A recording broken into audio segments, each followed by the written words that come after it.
It's Rut and River. Yes. Correct. R-U-T. I rest my beard hair on it. And then you know you're there. Like a nice, gentle little pillow for my beard. Right. And then I'm all up in it. Oh. I'm like Kobe beef for sharks. Can I ask you, what made you guys call me up about, well, this? That's what tickles our fancy. Exactly. Okay. Thought the Rocky Mountains would be rockier. John Denver is not accurate. Man. A guy like you, who has absolutely no clue, and I can hear it in your voice, that, I mean, you're a blank canvas. I mean, I can just start with you like from scratch. You're going to tell me, a grown man, you're telling me what lure to use and how to fish? You guys didn't snap your whopper plopper off either, though. Sorry, I blew up over that. And we are back. You are listening to the Rut and River Pursuit podcast. Welcome to the Sonic Campfire. This is Reality Outdoor Radio, where our mission is to get you in the outdoors by connecting you with the people, products, and skills that you can trust. I'm Ryan. Who do I got with me tonight? This is Dave. I'm Steve. I'm Catfish. Hey, it's Bucky. I'm Will. Hey, fellas. You know what? This episode is brought to you by Finn's Fishing. Ooh. Finn's offers premium braided line that's made in the USA and is designed for specific applications. Whether you're punching mats with Finn's original PRT braid or slinging a topwater lure with the shock-absorbing line, Oh, yeah. Love that PRT. you'll be fishing with the premium super line that is engineered for one specific purpose, helping you catch more fish. Yeah, buddy. Yeah. That's what I'm talking about. I need me some of that. Where the bunker at? And you know what, Stevie, listen up. Finn's also offers a braid specifically designed to help reduce wind knots. Oh, I need that. Oh. Give me 1,000 yards now. They also have a line to help you replace steel cables for downriggers. That's cool. Kid. It's pretty sweet stuff. Follow them on Instagram or Facebook by searching Finn's Fishing. Learn more about their product lines or place an order at finsfishing.com. Remember, Finn's Fish is better. All right, boys, you know what? I'm going to come right out and say it. Yeah. Yeah? I can already feel it. It is Trout of Control. You gotta be kidding me. We are officially in April. Yes, we And are. Stevie, this thing is trout the hook, off the hook. I don't know. We're just going to work trout into every sentence. Trout the hook, man. It's definitely Trout the Hook. Yeah. Trout-tastic. You know what, though? I decided we were going to reach back into our archives because if we are going to have an We're gonna have a episode return guest. that's going to be Trout of Control, Yeah. there was one name that One popped guy. into my head. We had to get him back. Ladies and gentlemen, I would like to introduce you to the high school graduate, community college dropout, Go on. world-renowned fly fishing expert and guide, And guide. the one, the only, Mr. Hank Patterson. Jammies. Yeah. Backpack. Hank, how are you, bud? Hank Patterson, pie. too. Prom night. Moon pie. I was like sitting back listening to that whole introduction going, shit, man, they got somebody good on this week. And then it's me. I can't wait to hear who it is. Like, that's not trout-tastic. That's like trout we've given up on our show. Ever since we've had him on the show before, now when we're wet wading on the Susquehanna, I hear these guys up and down the river yelling, backpack. Jammies. Ham bone. Hank, I decided this year, though, my call sign fish on is prom night. Prom night. Ooh, prom night. Yeah. Get you some. Prom night. It's on like prom night. Yeah. Man, let me tell you about my prom night. Here's the thing. It's a great opening Like, question. and this has a lot to do with fishing. But, man, I went and picked up my date, and she had this dress on, looked like she was wearing like a Michelin tire around her midsection. It was the weirdest looking freaking thing, and all this weird makeup, and her hair's all huge. And I'm like, what the hell happened, right? And it was awful. And then we were double dating. And my buddy EJ, his date was rocking it hard. I mean, she looked so good, and that whole night was just like worst night of my life. Well, it's up there. It's up there as one of the worst nights of my life. Time. I was like, man, it's like I'd have been okay with her looking like I don't know what the hell that was, like, some sort of tire commercial. But then to have to sit and look at his date all night like that, it was rough. Everybody's It was got rough. an EJ. Well, just to clarify, then that's a lot like fishing. How? What's the correlation? Yeah, no. Sometimes Yeah, you got to I throw was, them back. let's just say that every time she left the room, I was trolling. I was looking around the room. I was like, who among these ladies came without a date? Right? I'm looking around. I'm trying to figure out how am I going to get out of this? How am I going to, switch tackle? That's what I thought. Maybe we were going to go with like some kind of bait and switch tie-in, but I see where you went with Oh, that was nice. I like it. That was nice. I like that. Yeah. She will not be listening to the show, so we're safe. That's good. We're safe. We haven't talked in a while. When you guys went to dinner, was she like, "You gonna eat that?" You gonna finish those fries? She was so rude to the way, just to top it off, right? She was like sending food back. Like, I'm like, it was like being out with a duchess. It was ridiculous. I'm just like, It's a burrito. Eat it. Classic. I ordered the burrito especial. This is the a la carte. I'm like, just eat it, for crying out. You have room for it. You're wearing a tire. The burrito Horrible du night. jour. Horrible night. And I'll tell you what, that was luckily for me. I had like 7 senior proms, so I had another shot at this thing. After you graduated. No, Yeah. he was The a other senior 6, for I went 4 stag. years. I was a senior for several years. Yeah, no, You went stag for Tell you 6 times. yeah, it was great. It was weird. Hey, it was weird graduating at 27. Yeah. But it was say. nice to get that diploma. Congratulations. It has come in handy on the fishing circuit. Mm-hmm. Well, Hank, as I alluded to in the opening here, we are starting off our new month, and we are calling it Trout of Control or Trout of this world. Trout of Control. Trout of Trout of Control. That's Yeah, it. Trout Trout of Control. It'll be April. Trout of this world. April. Tropopolis, Troutocalypse. Yeah. Yes. I like it. And of course, I thought that there would be no better guest to get started with. I'm glad you Good planned old that. Hank. Nicely done, dude. Yeah. Very good. Well played, Ryan. Yeah. Kudos to you. So how's You fishing guys- in Boise this time of year? Fishing, it's been fantastic. Really? No. It's been really good the last few weeks. Tons of great hatches, blue wing olives, midges, tiny stuff. My favorite time of year to fish would be, in the fall. But that being said, this sort of spring thaw fishing, I love it because I love fishing like little tiny flies. Everybody gets so jacked up about fishing a sofa cushion, with a Dreamers. speedhead or whatever. Yeah. Huge stuff and big Betty White nymphs and giant, stuff. But I get pretty excited about fishing little tiny stuff. And so midges and blue wings. And, Are we talking like size and- 20, size 22?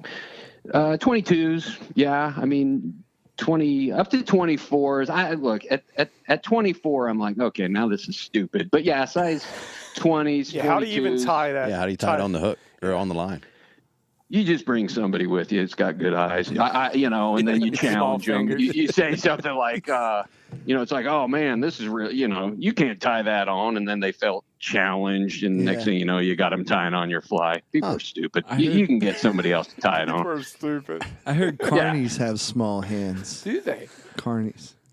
Yeah. Bring one of them around, Just always have somebody that, just isn't comfortable in their own masculinity so you can challenge them to anything at all. It's like, yeah, but you can't tie this on. The hell I can. Okay, yeah, you proved me wrong. Prove me wrong again. I snapped that one off. Have you bought into the mop flies yet, Hank? Have I bought into them? Yeah, it seems like they're getting really popular back, at least in this part of the country. Well, hey, look, I mean, the lazier the country gets, right? I mean, it's a lazy thing to do. I mean, this is a perfect fly for somebody to tie that wants nothing to do with tying a fly. But they want to say, I just can't imagine. Whenever somebody talks about tying a fly, they're always saying, like, there's just nothing better than tying your own fly, the artistry of it, and then you take that fly out and you catch a fish on a fly that you tied. And I'm like, do you feel that way with a mop fly? I mean, seriously. I mean, you took a chunk of mop and you tied it to a hook. I mean, there's nobody in the world that can't do that unless they don't have string. We don't tie flies very much here. It's really a chunk of mop, huh? It's literally, you go down to the store, you know, those mops that have those little weird looking, I don't know what they're called, like little bristle things. Yeah, and it literally fringy. Yeah, I don't even know. Yeah, the crap they used to hang off a curtain in the 70s. Yeah. That sort of stuff is just hanging off of there. And that's all it is. Yeah. Tassel. Yeah. Curtain tassel. It's a curtain tassel. It's a little tiny curtain tassel. And it literally is, you go, I thought somebody was screwing with me because, as you can imagine, people like to mess with me. And I thought it was a joke. But I'll tell you what, I was fishing the Horse Pasture River in, I don't even remember where it was at. It was somewhere, I think it was in North Carolina. And I wasn't catching anything. The guys that took me out just started like railing fish. And I'm like, what? And they were on mop flies. I gave in. Did you? Yeah. No, I mean, my pride only goes so far, not far at all. How do you not? Yeah. Yeah. Yeah, it's a ridiculous fly. I think it had a bead head on it to really jazz it up, you know, to make it look like something. But it is literally, you take a chunk of mop and you wrap it around a hook, and it's incredible. What hatch is that matching? Yeah. Glowworms. The glowworm hatch. Some sort of worm, I suppose. I don't know. A grub. Bright blue Swiffer grub. It's ridiculous. You know, I used to talk about tying a San Juan worm. And I said, if you want to tie a San Juan worm, first thing you do, you go down to the Hobby Lobby. You get yourself a pipe cleaner. You go home. You tie it to a hook. Then you take all of your pride, you put it in a box, and you burn it because you don't have any. And I thought, this is a rock bottom fly, the San Juan worm, because the difference between fishing a San Juan worm and bait fishing a worm is there's no difference. It's the same thing. Yeah. And I thought, man, this is rock bottom when it comes to fly fishing. And somebody would hold my beer. Yeah. I'm going to Home Depot and I'm getting a Swiffer. and they did it. They did it. So, but I'll tell you what, yeah, I'll fish it. Sure. They catch fish. Yeah. I'm all about it. Yeah. I'm not a snob when it comes to catching fish. I am before you start catching fish. I'd never fish with that. And then they start catching fish with it. And I'm like, well, shit, give me one. I'll try it out. What was that lake that you were at? Horse Pasture Lake? Or River, the Horse Pasture River. That sounds like directions around here. If you get to the Horse Pasture River, you went too far. You went too far. Yeah, I don't, what's funny is I think I was in Transylvania. I really do. I think I was in Transylvania County, somewhere in North Carolina. Oh, wow. I was speaking at a show in, that tells you all you need to know about whether you need to go to this show, in Asheville. And they took me to the Horse Pasture River. Very cool. It was a good time. Was it? It was the one and only time I fished a mop fly and I caught fish. So I suppose I'd do it again. I'm looking around here and I'm seeing a lot of paracord that Ryan can make a fly out of. I'm sure of it. The paracord fly. Oh yeah. Melt the ends down like a beaded head, then hit it with some of that UV glue. Yeah. Yeah, I'm on it. Church it up. Yeah. Yeah, you rub a little like corn juice in it. Put a marshmallow on it, Yeah, garlic corn juice. Yeah. I call it the power bait fly. Well, that's what I was going to say. We're just one step away from just hardening power bait, tying that to a hook and calling it a fly. I use Play-Doh for my. I've just never seen that bug. Well, if you use Play-Doh, then you can call it a fly. If you got it at Home Depot, apparently you can call it a fly. So, Hank, when we talked to you last, I believe it was Camp Hagamadagada. Yeah, that was just coming out. First of all, Hank, do you remember talking to us? Yeah. Sure do. Sounds. I right. do. I actually do. I do. I want to say it was. I've only been on a couple of podcasts. You guys and Tom Rosenbauer's. Shoot, there's another one, and man, if he's listening right now, and some guy that hates me now. That happens. Well, I said, Doug, yeah, wet and wild, and it was, it wasn't a family show. Girls. So, yeah. Something about nymphs. Although, yeah, nymphs. We got about 10 minutes into it, and I thought, this is a totally different operation.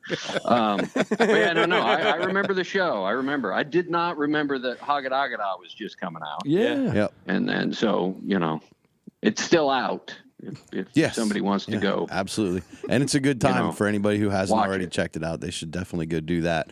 But the reason I brought that up, I want to check and see what's new with Hank now since we talked last.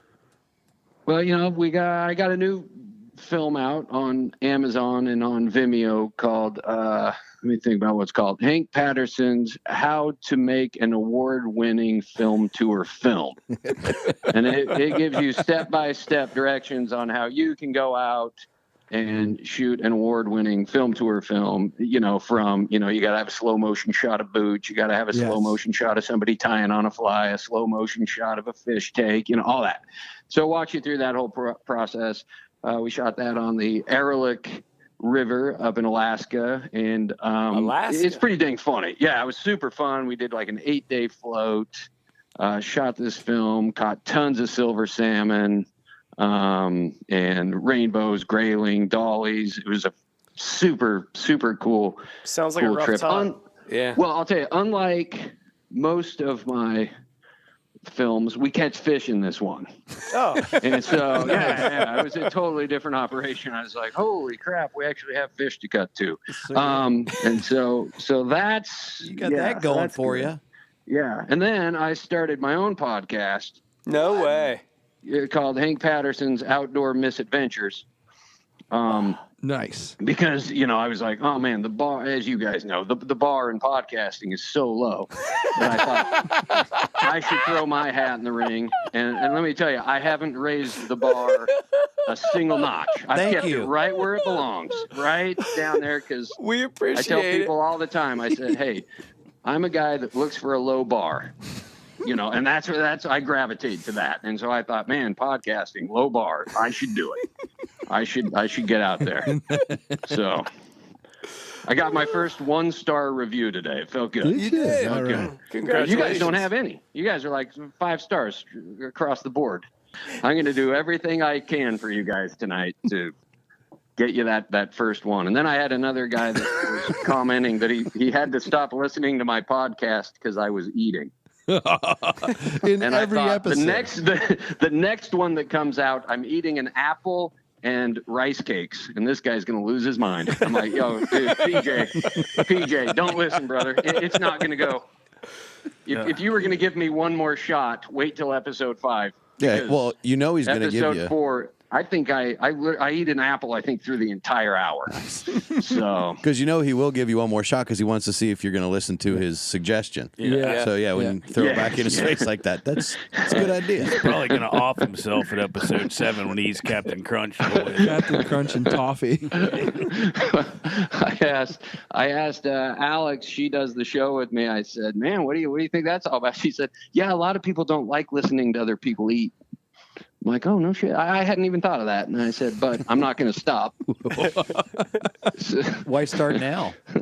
No. I actually was looking around trying to see if I could find an apple or something around here that I could eat during your guys' so you could get a 1-star review, but I can't find anything. So I'm sort of... Yeah. I can't drag you down. I can't drag you down to my level. No, it's cool. Listen to some of our early stuff when we had gummy bears piled up in the middle of the table. What? Oh, man. Gummy worms. Yeah, gummy worms. I like it. I like it. You tie one of those onto a hook.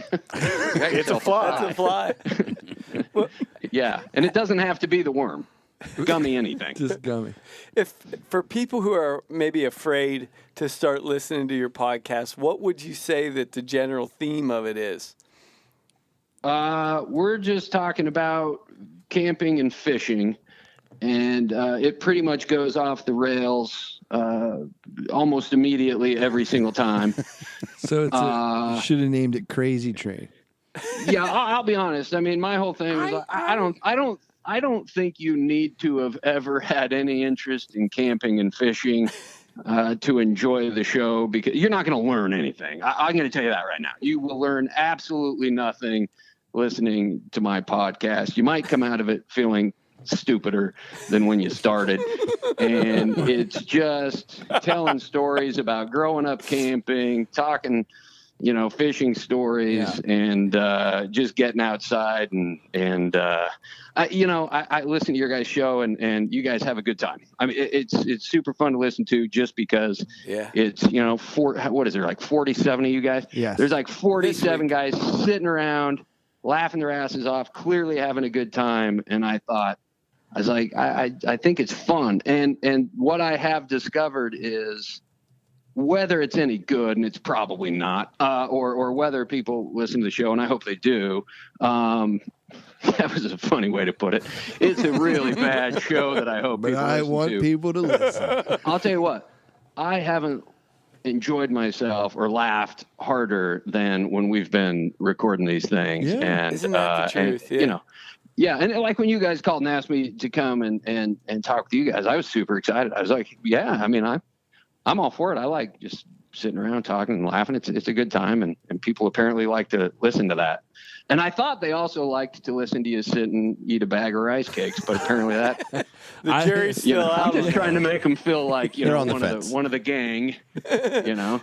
You should wait. We also just make them wait listen for to us them to drink get beer. their own bag. Yeah. Well, we do in the next one. We said, hey, pause the show and go get your own food, and come. Then you're gonna feel like you're a part of it. So maybe PJ will jump in on that deal.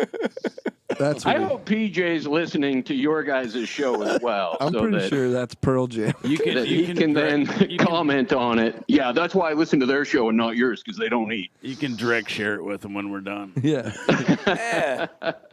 Here, listen to me on this one. I didn't eat anything. I starved. What's new with you guys? 4 pounds. Here, I'll start interviewing you. What's new with you guys? Take since it we last over. talked? I mean, what? Oh man. I have a question. I have a question real quick. I want to back up before you ask that, because me and DK this week have been texting back and forth about that's between you guys. Yes. Yes. Specific boats and what they're built for, and the fact that it's very difficult to find a bay boat versus shallow water boat for every species of fish. A setup for like catfishing versus whatever. Right. Can you give me a quick runaround of the boat you drifted in Alaska with, for the what you just went up to do? Because ever since you talked about that, I've been thinking about what kind of setup they have. We were on rafts, so we were floating rafts. NRS, I can't, like 17 feet, maybe, I don't know. I mean, they were meaty. Yeah. So just sort of a platform in the middle, for rowing platform in the middle, and then had the coolers and gear all stacked like about the size of like a 3-bedroom, 4-story condominium in the back. And it was all wrapped. Kicker motor on it? No, just rode the whole thing. Legitimate Here's the thing. Drift boat. Right? Yeah, just flat out raft with a rowing platform, and that was it. It started very shallow. So it's the Ehrlich River that comes out of Ehrlich Lake. And you can go look it up. It's an incredible river. That being said, the first 2 of the 8 days were a boat dragging trip. It was miserable. I mean, well, it was super fun because we're catching rainbows on mouse patterns all day long. Like 18 to 20, 22 inch. On a mouse 3, pattern. 4, 5, just skating mice, and they would just crush it. So No you're just, kidding. it was so fun. Big mouse patterns. We had one called the Mr. Hanky that was in particular a very successful pattern on that trip. And we're just chucking Mr. Hankies and just skating those things, and they're just hammering them.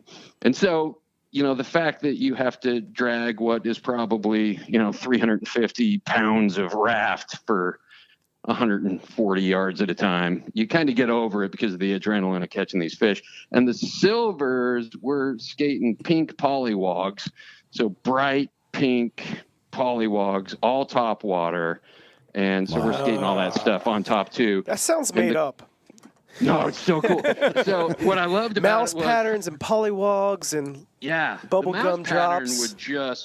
We fish mice here in a couple of different rivers, and it just feels like it's this slow take. Like the fish comes up, and all of a sudden you almost sort of see the water flushing around a trout's mouth as it sucks in the mouse. And that's been my experience mouse fishing. I don't have a ton of experience with it, but that's been my experience, that it's a slower take. Okay. And up there they would just blow it up, just crush it. And it was like super fun. And then the silvers, you'd be skating that polywog and you just started to see a wake. So you wouldn't see the fish, but you would just see the wake of the water like coming, and and just like, don't set it, don't set that hook yet, don't set that hook yet, and then it would just finally just crush it too. So it was cool. But I am so literate to the book of trout fishing. I did not realize that you could catch trout on topwater. So you've now there might just be a maybe on that blank canvas, like you just wrote. I didn't, because topwater is my favorite fishing of all time. I didn't know you could catch trout on topwater. Dry fly. 22 I just don't know anything about trout fishing. Oof. Yeah, the dry, it's different because like, there's bigger stuff like a mouse or something. You can like skate and like topwater, like a popper. But for the most part, you are drifting smaller, stuff, even big hoppers and chubbies, you're trying to get a good drift on that, but not on a mouse. Well, tell me about the drift. The mouse hits the water and it's like, oh, son of a bitch. It's swimming. Oh God. If you want it to look right, it's like, oh, hell, I fell in the water. And then, so you just scream that while you strip it out and you're doing it right. The drift is just, you get your fly out there and you're just trying to have it, because it's like a little bug landed on the water and it's like, oh man, I'm just chilling out. I'm sorry. I meant like you did all this work to get the boat to the water. Oh, how far did you drift on these trips? I'm sorry. So that trip was 47 miles. Oh, you saw some beautiful country, I'm sure. It was tundra. So it was pretty, but it was a lot of the same thing. Yeah, a lot of the same thing. It was cool. After the first 2 days, once you hit a confluence, then you're floating as opposed to dragging. What do you do when you run into a grizzly bear in a rubber raft? Try and touch its nuts. Tickle its nuts. Yeah. You just try to reach out and tickle its nuts, because then it knows you're just playing tickle the nuts. Yeah, tickle the nuts. It'll play along. I did not look for that at all. We did not. We saw there were clearly grizzly bears around, because not only would we find, bear, we would find like piles of it. Like I was like, what happened? Like, did this bear die after this? Because he lost 85 pounds. Steam is still coming off of it. The grass around 45 it is salmon still, in one poop. It was insane. And I was like, and so clearly the bears were all around, but there were 9 fairly loud guys on our trip. And I think that just kept them away from us. So we didn't, surprisingly, because they were around and the 2 boats that had gone down just before us the week before, they had each seen between 4 and 7. I think one of them said they saw 7 grizzlies. The other saw 4. But it was cool because we were the last boat down the river for the year. So we had 47 miles all to ourselves. and yet still you would be fishing and somebody would come up and be 3 feet off your shoulder. We have 47 miles. But, I think, honestly, if we're being honest, that's what threw me off of trout fishing early in my life. Because I would go to a place called Canoe Creek. Will's very familiar, probably even Stevie, with this. And my uncle took me. And don't get me wrong, like my uncle taught me a lot about fishing. But I was just with my uncle today kind of talking about fishing, and he still thinks I'm 8. Trying to still tell me how to fish with a 9-foot ugly stick and 45-pound line for smallmouth bass and a juniata. But so I think that was the gig was I felt very crowded, and you weren't allowed to throw in until a certain time. Mm-hmm. Everybody threw in and like tangled you up all at once, and everybody had power bait on, and it was like that was opening day of PA. That was trout fishing to me growing up. And then if you did catch one, by the time you reeled it in, got it out of the water, it died. Like it was such a finicky little fish. If you tried to release it, it just died. And then the guy next to you was like, "What are you doing releasing that? I'll take it." Like, so then he'd start clubbing the hell out of it, right? So ain't that enough? Later in life, now you gotta bleed them. I have a friend named Danny Lease who's tying flies now too. He's good, man. And he's trying to get me to go little tiny native trout fishing in these little creeks that are like 3 feet wide. And I think I'm going to try it and get into it, and it's really because of Hank that I'm going to try it. It's a big year for you. Not many people call me a blank slate, so it's very difficult for me to not. But the trip you just said, going down through Alaska on a raft, I would totally do that. Like that would be. I'm all into that. That's topwater blow-ups on mice. Yeah, throwing like some kind of alley. popper. He said for trout. Yeah, I'd do that. Yeah. Hank, you would love it all day long, and I'm telling you, I imagine how many people are jealous that you're being invited to come fish with Hank Patterson in Idaho. Man. But anytime, dozens of There's people a out line. there. There's a line. It ain't long. Bring the truck because I will have a whole bed full of Yingling with me. Tens of people. Yes, I'll have the beer with me. Anytime, because I get what you're saying about crowds and stuff like that, but we don't have to go far. I tell people the rivers are getting more crowded. I mean, it's just we have more people, and more people are wanting to get outside, and the rivers are getting more crowded. And so there's 2 things that I think people have to do. Number 1 is learn how to be kind, and number 2 is learn how to walk. Well, I don't even think it's just trout. Yeah. I think like Bucky said, our old friend Sean Holsinger invited me to go to New York. I know Will's been up there, but going salmon fishing and these big browns and stuff, I guess it's the same way. It's just shoulder to shoulder. I don't know if it's like that timed first day thing I don't like. Like I'd rather wait. I'd rather wait till the crowds are gone and be late in the season and not catch anything than just not be next to people.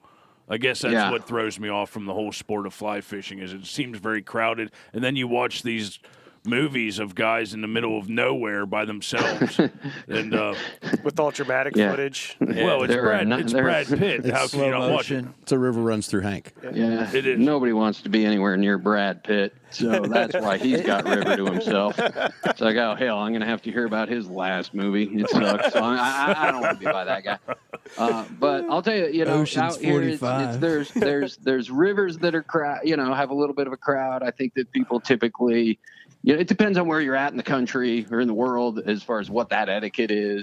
Yeah. In Idaho, we tend to give each other a little bit of breathing room, and we don't fish too shoulder to shoulder. But the other thing is there's so much water that if you're willing to walk and hike a little ways, you can quickly get away from crowds and Boise's the most populous area in the state, and there's not a ton of water real close by, and yet I can go to the South Fork of the Boise, which is probably the most popular fishery near this valley, and there's definitely a truck sometimes on almost every corner, but you can always find some space. And guys and ladies tend to give each other a little bit of space. But at the end of that road, if you can't find the space that you want, there's a trail. Yeah. Well, and if you walk down it, we'll find it. So come to Idaho and just bring your shoes. Yeah, well, I guess without the podcast and without talking to you, I probably would have never given it a shot. So I thank you, because it is on my radar of something that I don't want to miss out on my life. If guys like you believe in it so much, then there has to be something super special to it that I'm missing out on. You're going to get out there. You're going to start trying to manage line, and you're going to get a fly caught in a tree, and you're going to hate me. This is good. This is good. Right now, this is nice that we're having this moment, because we're only like 30 minutes into your first fly fishing trip before you are just like, that guy can go to hell. I don't like that guy anymore. I hate him. He's never coming back on our podcast. This is the most ridiculous thing I've ever done. But if you go out with the right guys and you give it some time, I promise you're going to love it. Yeah, but Hank, I know how you can get catfish back. Yeah. Gummy worms and corn nuts. Oh, gummy worms. But take the hooks off the gummy worms first. Well, let me say this: the episode that the guy was very upset about, we were eating corn nuts. So I'm just going to forewarn you, if you're trying to get PJ's business, gummy worms might be okay. The gummy bears are okay, but just skip the corn nuts on the show. Will you send us his information? I will do a sideshow just with PJ. I want to talk to you. Part of me is sort of like, yeah, man, I wouldn't want to listen to me eat either. You should actually have him on your show and have it going really good for the first 10 minutes, and then just start eating something really crunchy. Start mowing down, yeah. Hey, Hank, what are some of your tips to have the newcomer not have that bad experience within the first 30 minutes of entering the water? Hire a guide. Hire a guide? Well, I mean, that'd be my first tip. Because you're a guide. The world's greatest. Well, right, yeah. I'm just trying to make a buck, man. You don't have to, but I would say anybody that wants to go out and enjoy that first 30 minutes, I would make the first time I ever cast a fly rod be on grass. There is no reason to make the very first time you're just trying to figure out how to cast one and how to manage a line and stuff like that. It's not hard. I mean, and I say that because I can do it.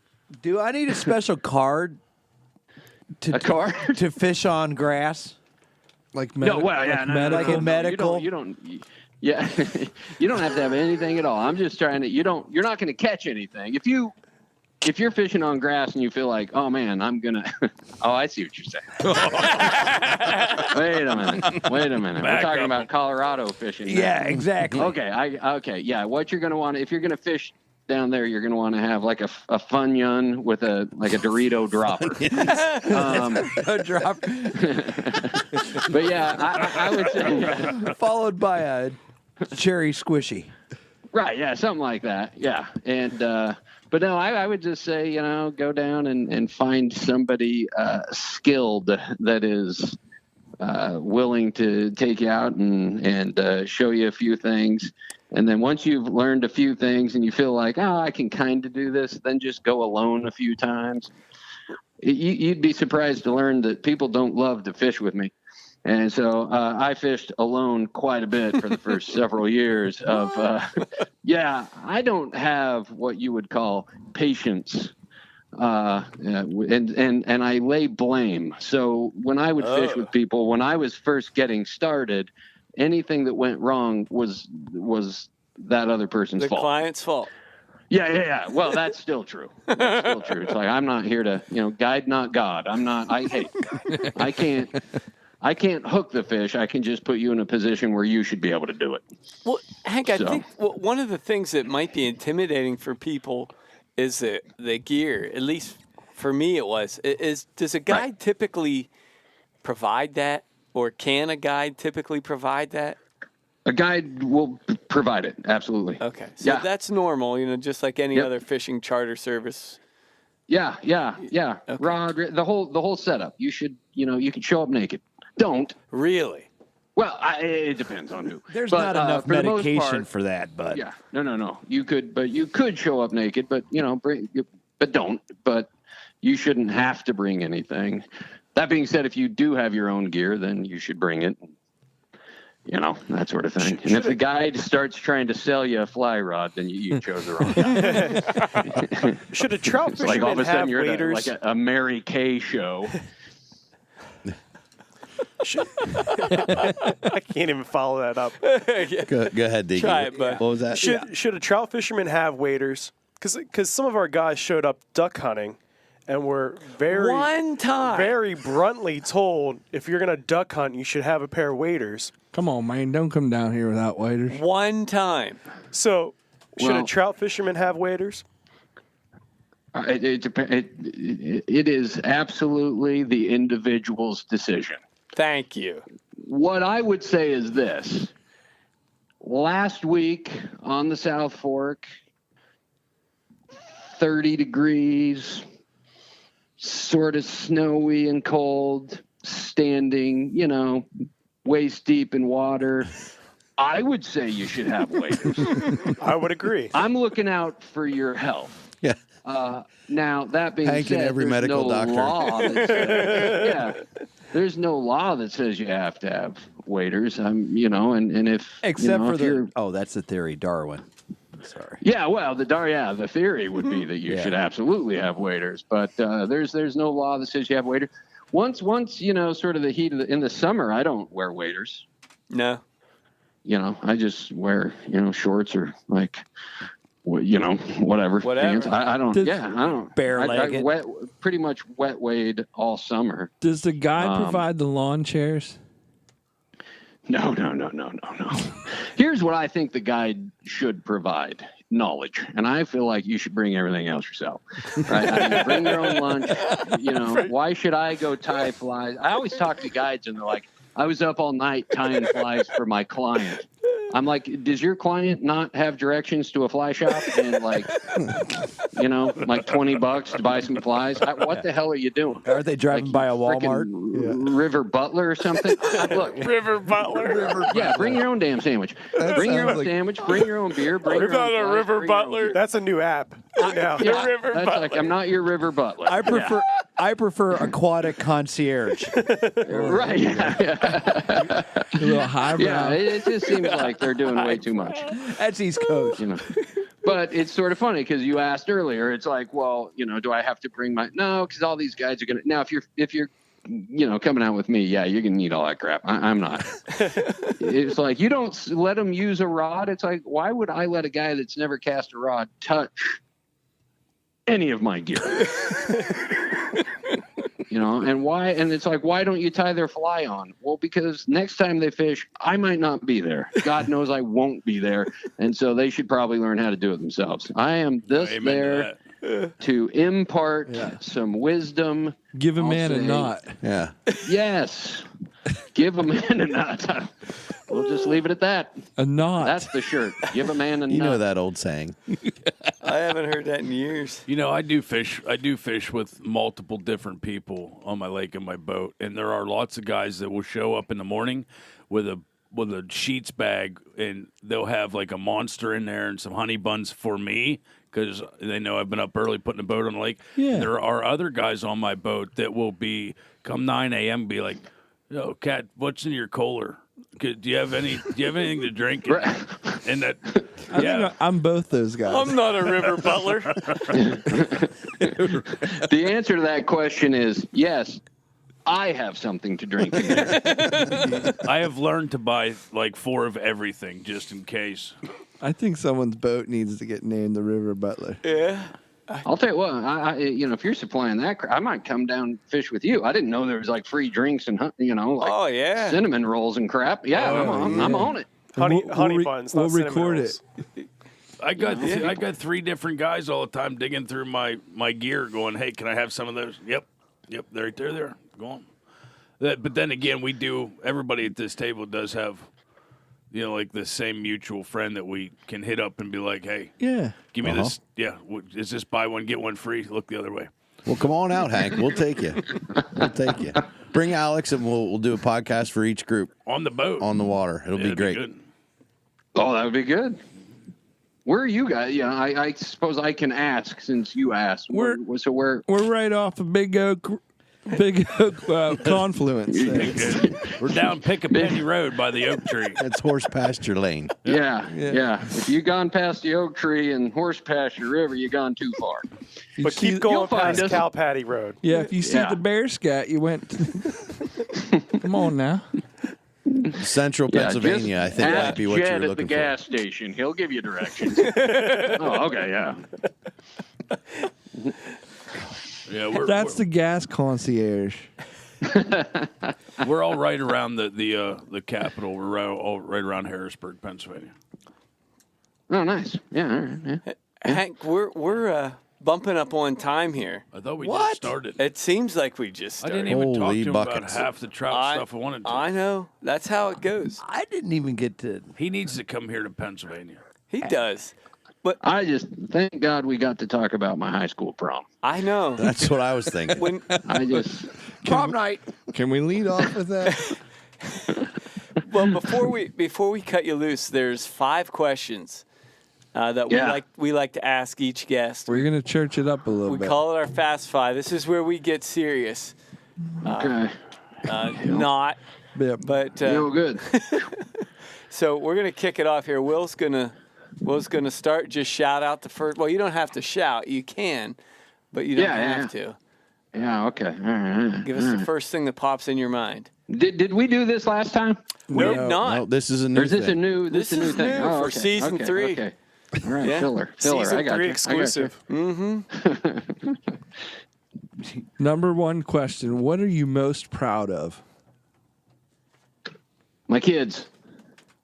Nice. I like that. That's the first we talked about Hank's kids. Yeah. I hope to meet them someday.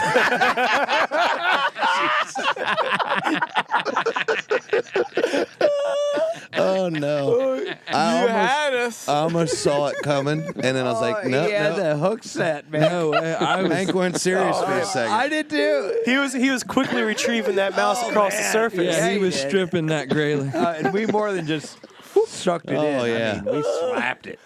Talk about a topwater blow up right there. Huh. All right, let's try this one. That was a good one. Love them kids. Number 2. What's one thing you can't live without in the outdoors? Man, beer's just too easy an answer. It's a good answer though. It's a dang good answer. But I got to say a fly rod. My That man. makes sense. Yeah. So number 3, what makes you happy? Oh man. See, these are good. I like it. I like it because it's just Love me some Fast Five. Man. This is hard hitting talk. These are like those answers you're supposed to come up with an answer really fast, right? We're getting real, yeah. Fast Five. These are the fast rapid fire things. It's like lightning. Yeah. It's like a mouse in the rapids. Man, what makes me happy? I'll tell you what makes me happy. Like that burrito on your prom day. I'll actually give you a serious answer to what makes me happy. Is a joke that I didn't think was going to work, like getting the biggest laugh. Yeah, there we go. I like that. Nice. I'm telling you, in the new film, there's a part about Tom Skerritt and a house cat. And I thought, nobody is following me down this road. This is not. And it got the biggest laugh at the premiere thing that we did. It got the biggest laugh, and it made me so happy. I thought, oh man, these people are like, that joke got a laugh. I was laughing at your setup. You got Bucky rolling here. You're breaking Bucky as we speak. Tom scared the house cat. Why did you guys give me this question with Hank? Yeah. Shit. Get on, Number man. 4. Yeah. What's one thing you do every day to prepare for your outdoor lifestyle? Yeah, what? Man, I'm gonna have to. I'm just interested to hear how people are answering this sort of stuff. What's one thing I do every day to prepare for my outdoor lifestyle? Galaga. I'm like ColecoVision. I can't think of one thing other than like taking a leak that I do every day. Sounds good. I ain't got enough hair to comb, you know. I'm too lazy to shave. I often wear the exact same pants and underwear I did the day before. So I don't even change that. I can't think of a single thing that I do every day. Use the bathroom then. I take a leak. I'll say this, that makes a champion fly fisherman.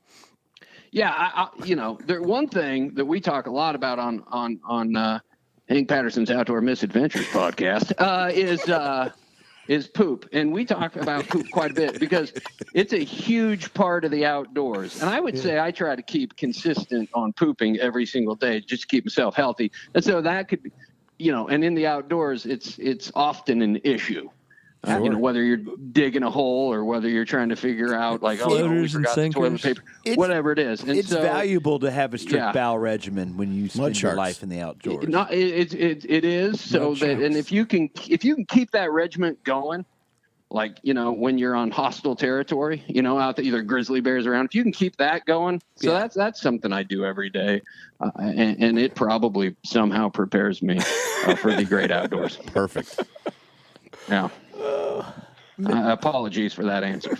That's all right. I could go on. That could be its own podcast, though, Hank. Oh yeah. No. We don't need to do that. And I'm your right kind now. of guy for that podcast. Yeah, if you need a partner on that one. If you guys could talk offline about setting that up. Yeah, we'll talk offline. But we're still doing the fast five. I'm writing a book right now called Find Your Poop Buddy. And so, and speaking of poop buddies, what is on your bucket list, Hank? Speaking of poop buddies, fish and salt water. Fish and salt water. On a fly. Yep. Have not fished saltwater on the fly. No kidding. Haven't done it. Yeah, I know. And so it's on my bucket list. I'm pretty sure I'm taking care of that item in June. Where are you going? In Florida. So we're fishing down. We're actually fishing tarpon. Oh, you got to be kidding me. Yeah, and so it's some guys asked me if I would come down and shoot some video and do some stuff with them, and I was and so I'm going down there to do that, a film with a lady named Hillary Hutchison, who's a fantastic angler, much more skilled than I am, and she'll be my river butler. You taking your 5 weight and your size 22s for that? I'm taking, and she. I'm gonna bump that up to a 6 weight and just hoppers all day long. She told you to come down in June for tarpon. Well, now it's not. Now June was some other folks that asked us to come. Oh, and then I thought, well, I need somebody that knows what they're doing, so that and somebody that's and she guides, and so she knows how to tie on the fly, tie the fly. She knows how to do all the work, right? And so once she gets it hooked, I really look forward to reeling it in. I was going to make some joke about how the tarpon are on some New England run in June, but it's lost now, so we're good. Thanks, Hank. You ruined my joke. If you would have just said yes, I could have went right into it. But have me on again, and I'll remember. Perfect. Deal. Hank Season Patterson 4. 3. Oh, Trout of Control. Hank, why don't you? Tarpon Control. Would you mind closing this episode out for us and letting people know how they can contact you, follow you, you got a lot going on. You're a busy fellow. What's the best way to keep in touch? Where they can check your log books out. Yes, best way. You don't want that. The best way to find me is hankpatterson.com, and there you can find links to the podcast and links to the films and all the videos and all that stuff, and and then of course the podcast is on everywhere, right? Like, I don't know, iTunes and whatnot. So, but hankpatterson.com's got it all. You got some merch on there, don't you? Spotify. We love Got some merch on there. Yeah, you can go and all the proceeds, I like to just mention to people, as far as like when you go and you buy my stuff, it all goes to me. Yeah. And so, and to my beer fund, and just to keep me gainfully unemployed. And so It's sort of my own little Kickstarter.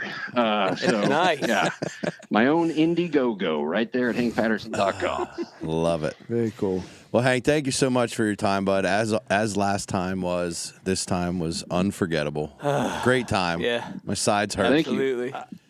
Thanks for coming on, bud, and you take care now, all right? Thanks, man. Thanks for having me. See Appreciate you, it. Hank. Thanks, Hank. See you, bud. Oh, man. Episode 1, Hank Patterson. That dude defines Trout of Control. Love that, Hank. So after trout season starts, we got summer, right? We do, bud. I'm looking for something to do towards the end of July. Is that right? Yeah. I know a guy gonna who might heat it know up a little a guy. We're going to heat it up a little.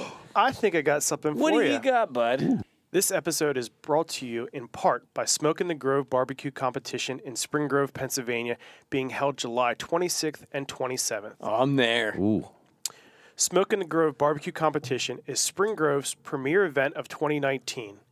Yeah? A community festival featuring Pennsylvania State Barbecue Championship with more than 60 competition barbecue teams from the Mid-Atlantic area and beyond, competing for over $14,000 in cash prizes and a chance to compete in the annual Jack Daniels World Championship Invitational Barbecue Competition in Lynchburg, Tennessee. Where are them burn ends at? And the American Royal in Kansas City, Missouri. With great food, great music, and great people, Sounds like it. the Smoke in the Grove Barbecue Competition looks to create a tradition that we hope you and your family will attend year after year. Well, I know I'm going back. Mm-hmm. Sounds good. All right, Stevie. So guess what? What's that? When we're not whipping mice down the rapids I got to try that. or pulling streamers where? Through the Mending it. mending the Mend line. it. Mend it. Where can folks find us? Yelling out backpack. Hop on over to RuttenRiverPursuits.com. Check us out on Facebook, Instagram, Twitter. Search Rutten River Pursuits Podcast. Download each and every episode on Apple Podcasts and Spotify. Love them Spotify's. Woo. Trout of Control, episode 1. It's begun. It's in the book. It's truly man. Trout of Control. I'm going to start tying Spotiflies. All right. Good episode, boys. Yeah. Okay, Love see it. you. See it. Real weedless. Mop flies.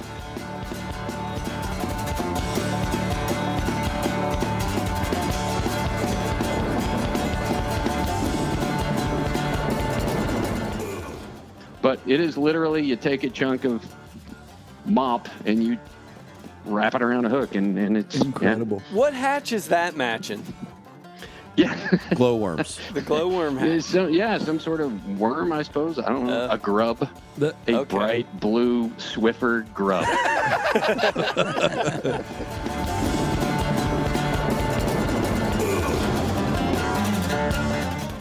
Yeah. And then I started my own podcast. No way. Called Hank Patterson's Outdoor Misadventures. Nice. Because, I was like, oh man, the bar, as you guys know, the bar in podcasting is so low.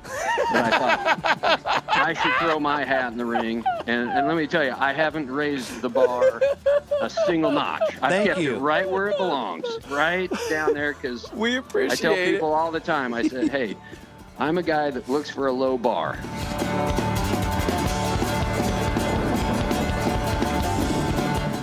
Do I need a special card?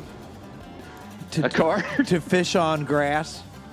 Like medical? Like a medical? You don't you don't have to have anything at all. I'm just trying to, you're not going to catch anything. If you're fishing on grass and you feel like, oh man, I'm going to, oh, I see what you're saying. Wait a minute. We're talking about Colorado fishing now. Yeah, exactly. Okay. Yeah. What you're going to want, if you're going to fish down there, you're going to want to have like a Funyun with a Dorito dropper. A dropper. But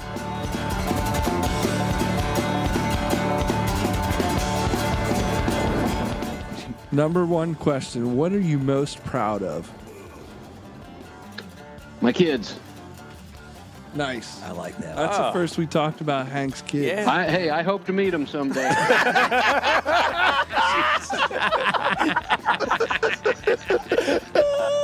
Oh no! I almost saw it coming, and then I was like, "No, he had the hook set, man." No, Hank went serious for a second. I did too. He was quickly retrieving that mouse across the surface. Yeah, he was stripping that grayling. And we more than just sucked it in. Oh yeah, I mean, we slapped it. Talk about a topwater blow up right there. Huh?